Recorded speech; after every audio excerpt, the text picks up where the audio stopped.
America Iran तनाव और middle east oil crisis का असर भारत की एविएशन सेक्टर में भी दिखने लगा है।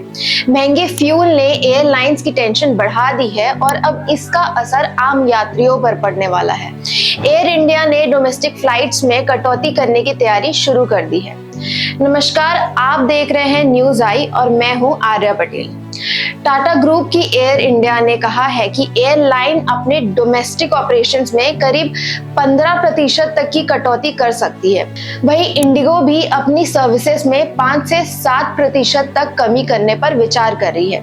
हालांकि एयर इंडिया के मुताबिक फ्लाइट्स कितनी कम होंगी इसका फाइनल फैसला अभी नहीं हुआ है और ये प्रोसेस फेज वाइज तरीके से चल रही है। दरअसल अमेरिका ईरान तनाव के बाद मिडिल ईस्ट में क्रूड ऑयल सप्लाई को लेकर संकट गहरा हुआ है। हॉर्मुज स्ट्रेट बंद होने की आशंका के चलते ग्लोबल ऑयल सप्लाई प्रभावित हुई और क्रूड ऑयल की कीमतें तेजी से बढ़ी है। इसका सीधा असर एविएशन टरबाइन फ्यूल यानी एटीएफ पर पड़ा है। एटीएफ किसी भी एयरलाइन के ऑपरेशनल खर्च का लगभग 40% हिस्सा होता है। एयर इंडिया के एक सीनियर सोर्स के मुताबिक पहले एटीएफ की कीमत करीब 80,000 रुपए प्रति किलो लीटर थी, लेकिन अब ये बढ़कर 1 लाख रुपए प्रति किलो लीटर से भी ज्यादा हो गई है। राज्यों के अलग अलग वैट के चलते फ्यूल प्राइसेस और भी बढ़ रहे हैं। एयर इंडिया ने अपने ऑफिशियल स्टेटमेंट में कहा है कि जून से अगस्त 2026 के बीच में इंटरनेशनल सर्विसेज में जो बदलाव किए गए थे उसी क्रम में अब कुछ डोमेस्टिक रूट्स पर भी फ्लाइट्स टेम्परेरी कम की जा रही है। एयरलाइन का कहना है कि फ्यूल की ऊंची कीमतों का असर पूरे ऑपरेशंस पर पड़ रहा है।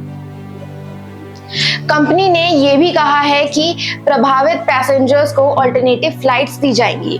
साथ ही डेट चेंज करने की सुविधा बिना एक्स्ट्रा चार्ज के दी जाएगी और जरूरत पड़ने पर फुल रिफंड भी दिया जाएगा।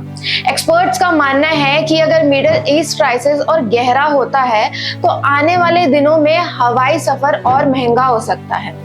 एयरलाइंस के ऑपरेशनल खर्च बढ़ने से टिकट प्राइसेस में भी तेजी देखने को मिल सकती है।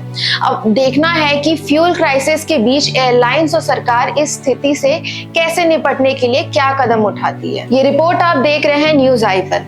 अगर वीडियो पसंद आई हो तो लाइक शेयर जरूर करें।